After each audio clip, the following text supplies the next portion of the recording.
Le 5 février 2025 à Kaohsiung, Taïwan, un homme de 73 ans a été arrêté par la police.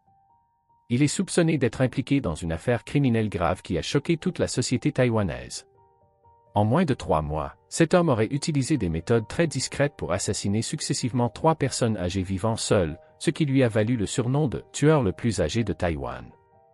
Cependant, jusqu'à présent, la police n'a pas trouvé de preuves solides pour l'inculper. Les médias estiment qu'il s'agit d'un criminel très intelligent. Vous regardez la chaîne Vaux en côté HT, où nous explorons ensemble les affaires les plus mystérieuses et les histoires les plus intrigantes. Comme d'habitude, avant de commencer la vidéo d'aujourd'hui, n'oubliez pas de liker et de vous abonner pour nous soutenir. Maintenant, plongeons dans cette affaire.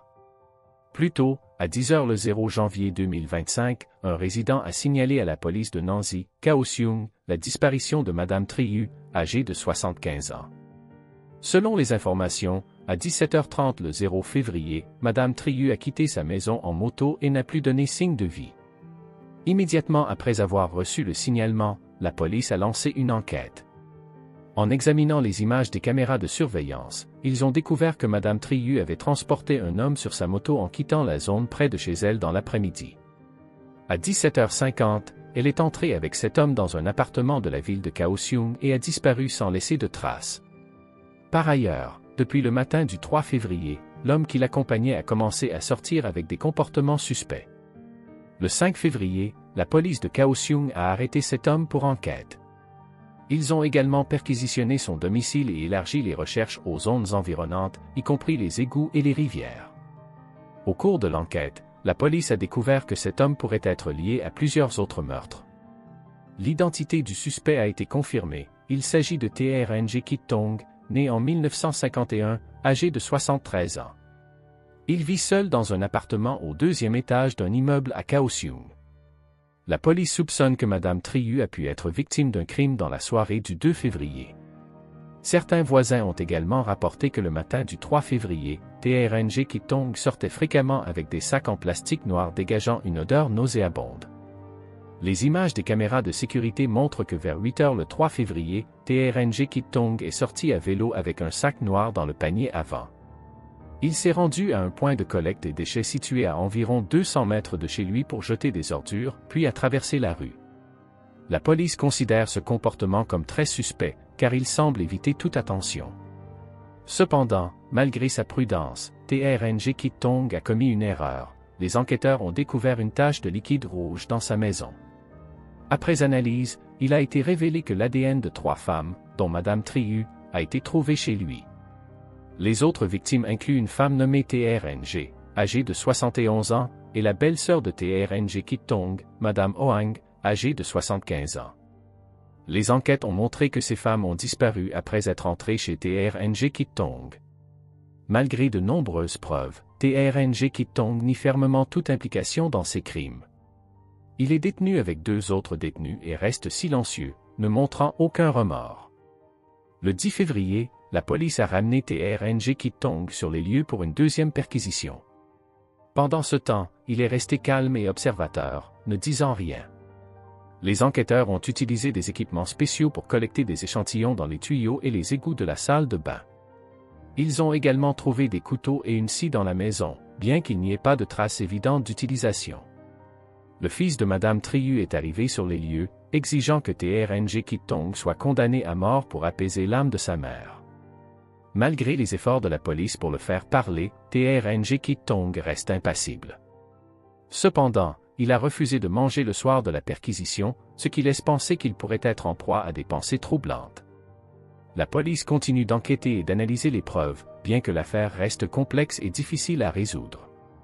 Le 10 février, la police a également examiné les enregistrements des caméras de surveillance des camions de collecte des déchets de la région, espérant trouver des indices sur les sacs que TRNG Kit Tong aurait jetés. Cependant, les enregistrements ne sont conservés que pendant une semaine, ce qui rend difficile la récupération des images pertinentes. De plus, les déchets de la région sont généralement incinérés après 3 jours, ce qui complique encore l'enquête. Malgré ces obstacles, la police a identifié plusieurs comportements suspects de TRNG Kit Tong dans les enregistrements. Par exemple, entre le 30 novembre 2024 et le 1er décembre, il s'est rendu 6 fois à un endroit suspect.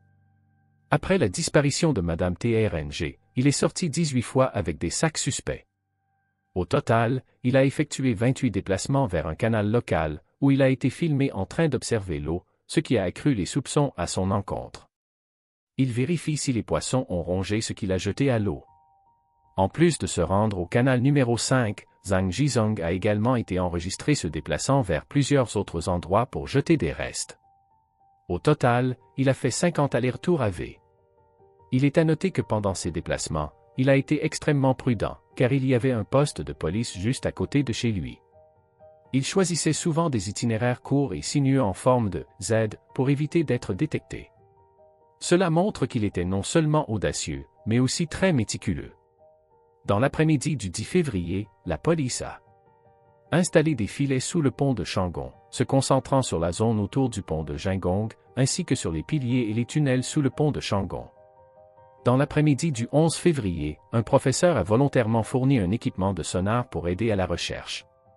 Grâce à la technologie du sonar, la police a pu cartographier le fond de la rivière, ce qui a permis aux plongeurs de descendre pour chercher sans limite de temps. Ils ont remonté continuellement des objets suspects.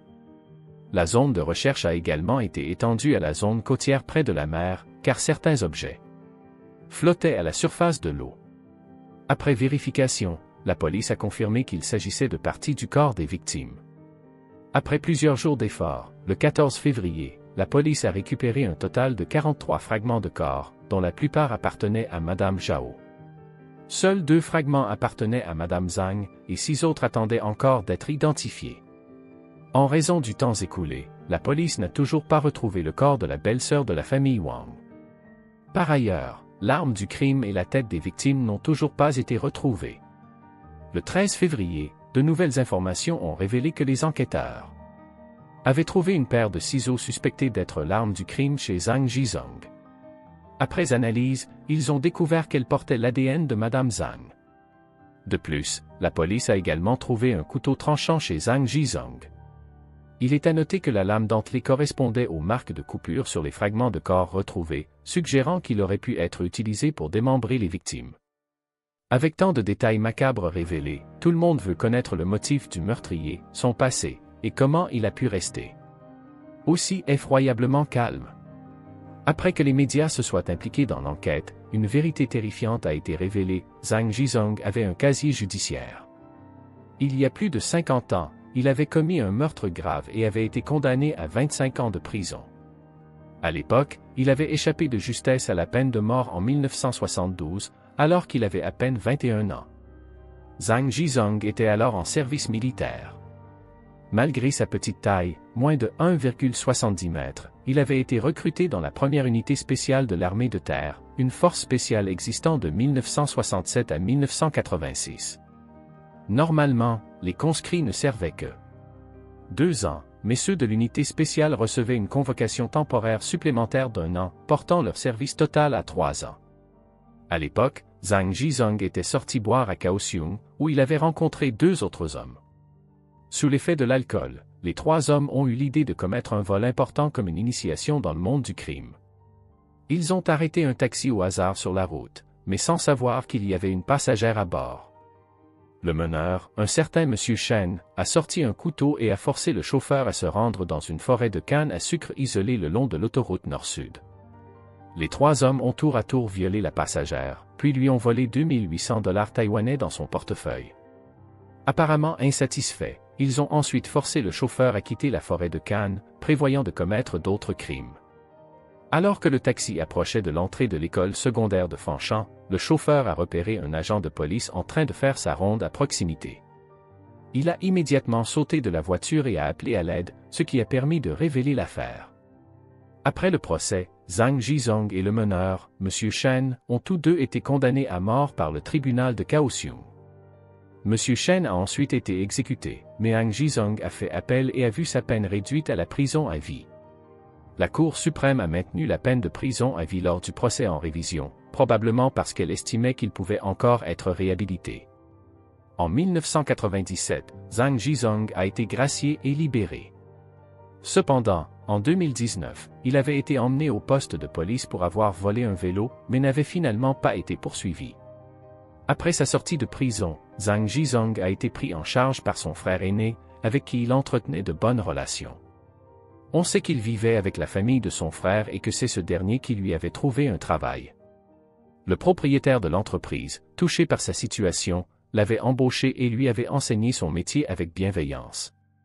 Grâce à cela, les deux frères ont travaillé ensemble pendant de nombreuses années dans une entreprise d'ingénierie à Kaohsiung, se rendant au travail et rentrant ensemble presque tous les jours. La relation entre Zhang Jizong et le propriétaire de l'entreprise était également très bonne, presque comme des frères de sang. Selon un ancien ami, Zhang Jizong était une personne calme et réservée, qui partageait rarement des détails personnels. Il vivait très frugalement, dépensant seulement 70 à 80 $ taïwanais par repas. Il ne savait pas conduire de moto, mais pouvait manier un vélo. De plus, il avait des compétences en conduite de chariot élévateur, pouvait lire des plans techniques, comprendre l'emplacement des pièces et l'ordre d'assemblage. Grâce à son travail dans l'assemblage de structures en acier, Zhang Jizong excellait dans son travail et avait participé à de nombreux grands projets à travers Taïwan, du nord au sud. Parmi les projets notables auxquels il avait contribué figuraient le Taipei Arena, la tour Taipei 101, le bâtiment 85 de Kaohsiung, la bibliothèque municipale de Kaohsiung et l'usine électronique de TSMC. Il avait également été contremaître sur un chantier et avait travaillé comme sous-traitant pour le groupe sidérurgique Shen-Yuan, supervisant plus de 200 ouvriers. On sait que ses revenus quotidiens étaient d'au moins 2000 $ taïwanais, avec un salaire mensuel variant entre 50 000 et 60 000 $ taïwanais, atteignant parfois même 100 000 $ taïwanais. Un ancien subordonné de Zhang Jizong a déclaré qu'il était un personnage cruel, autoritaire et extrêmement strict. On n'avait jamais entendu dire qu'il manquait d'argent. Il n'aimait pas porter de portefeuille et préférait cacher des liasses de billets dans ses chaussures ou ses chaussettes. Cependant, M. Shen, un ancien collègue, a affirmé que la situation financière de Zhang Jizong n'avait jamais été bonne. Il était un joueur compulsif, empruntant souvent de l'argent à son patron. Il était particulièrement passionné par les loteries Max et Loto 539. Une fois, il avait gagné près de 4 millions de $ taïwanais, mais avait tout perdu en quelques parties. En 2016, à l'âge de 65 ans, Zhang Jizong a pris sa retraite, ne prenant que des travaux ponctuels. Certains pensaient qu'il était au chômage à cause d'un accident de la route qui lui avait causé une fracture de la jambe. Selon les voisins, après sa retraite, Zhang Jizong portait encore des vêtements de travail lorsqu'il sortait. Cependant, il aimait aussi porter des uniformes militaires et était fier de son temps passé dans l'armée. Lors des réunions sociales, il s'habillait toujours de manière soignée. Certains voisins ont également rapporté que Zhang Jizong avait des comportements étranges, comme fumer sur le balcon ou se promener torse nu. Il aimait aussi se promener dans le parc, où il sortait parfois des liasses de billets pour se vanter de sa richesse.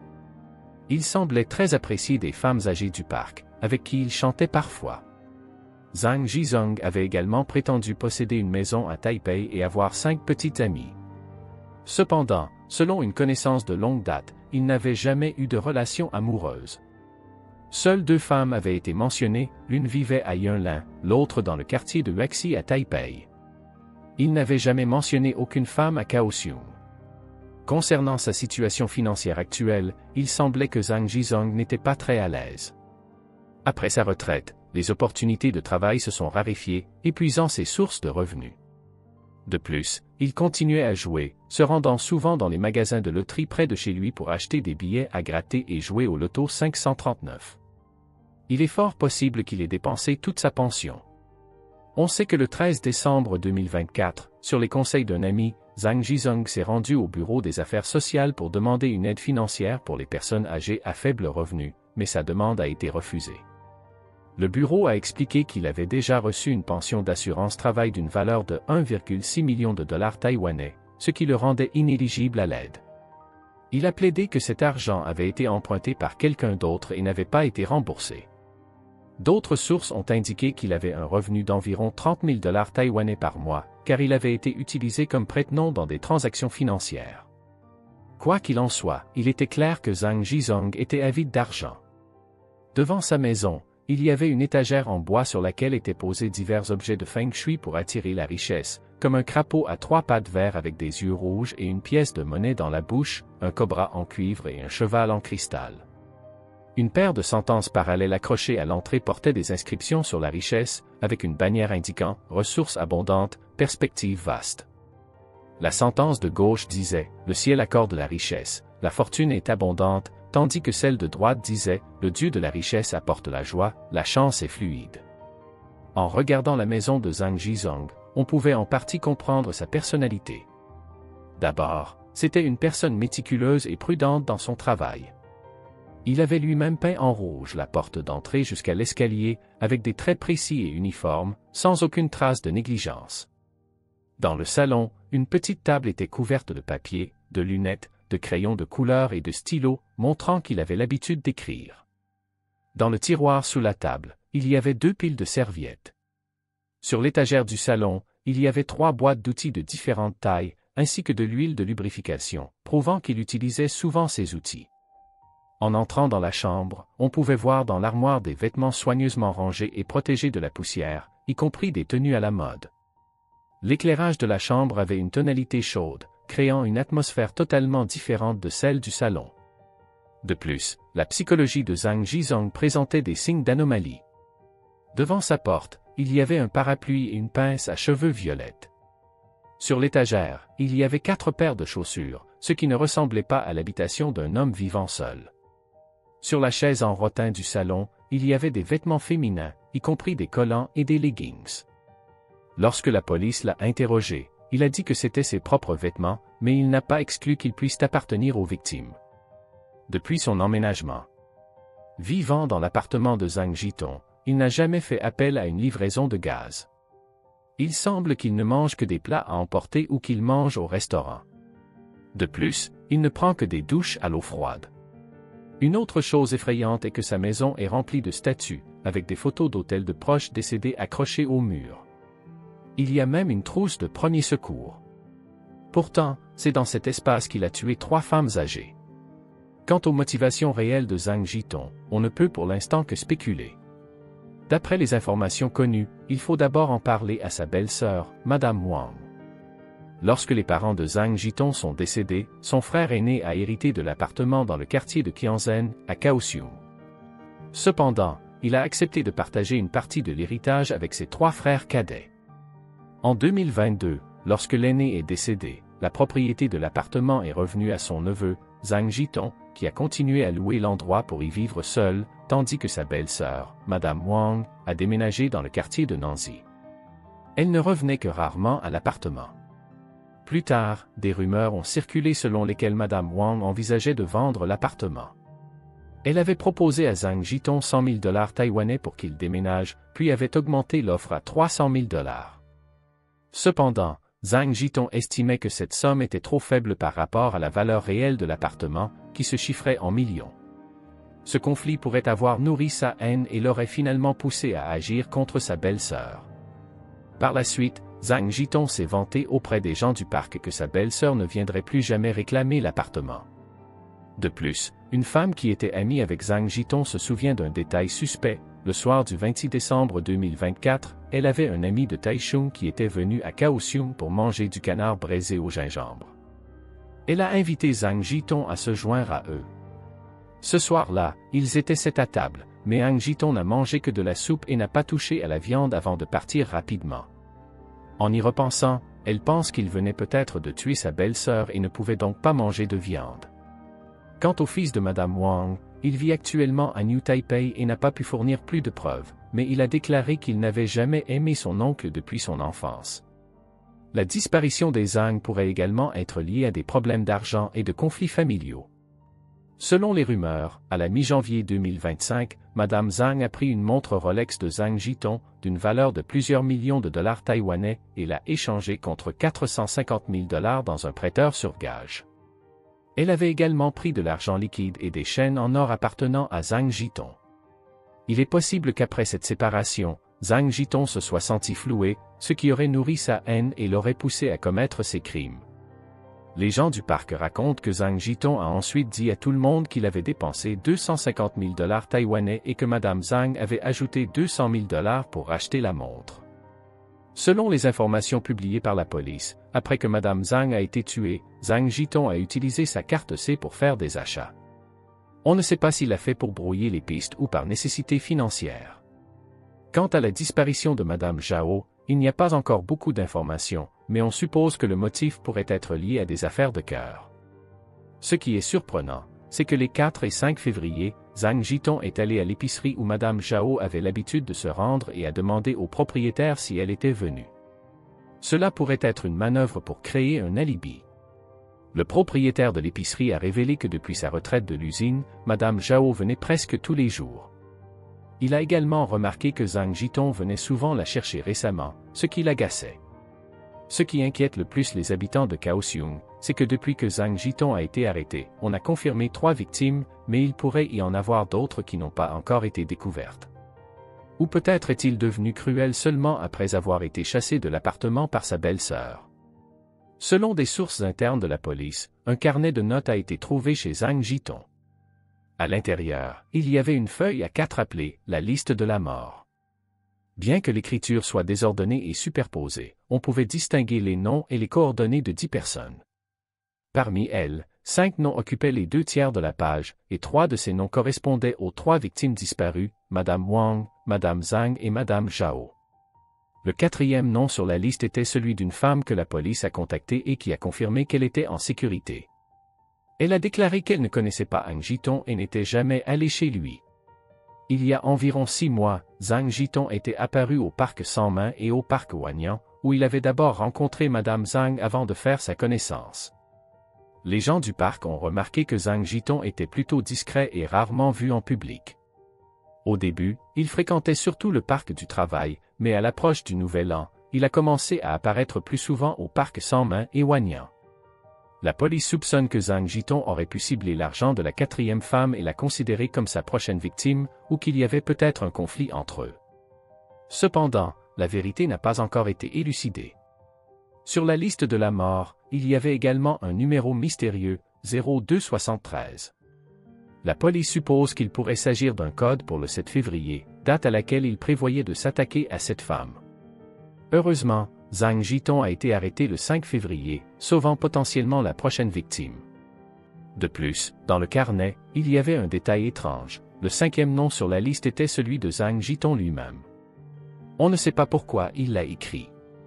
Sur la feuille, il y avait aussi une note disant « Chaque jour après le travail », mais il est suspect que toutes les femmes sur cette liste étaient à la retraite et ne travaillaient plus.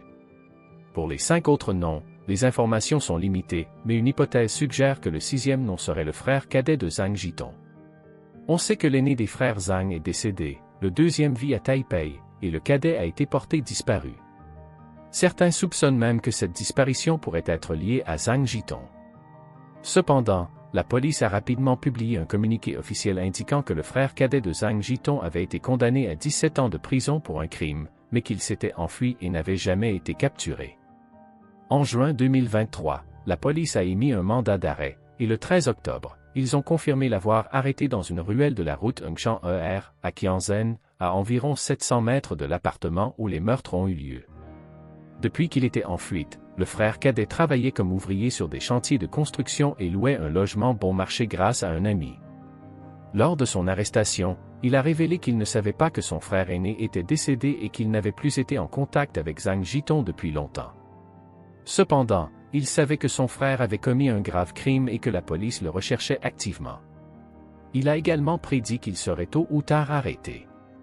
Le frère cadet a également révélé un détail important. Depuis longtemps, Zhang Jiton montrait des signes de troubles psychologiques.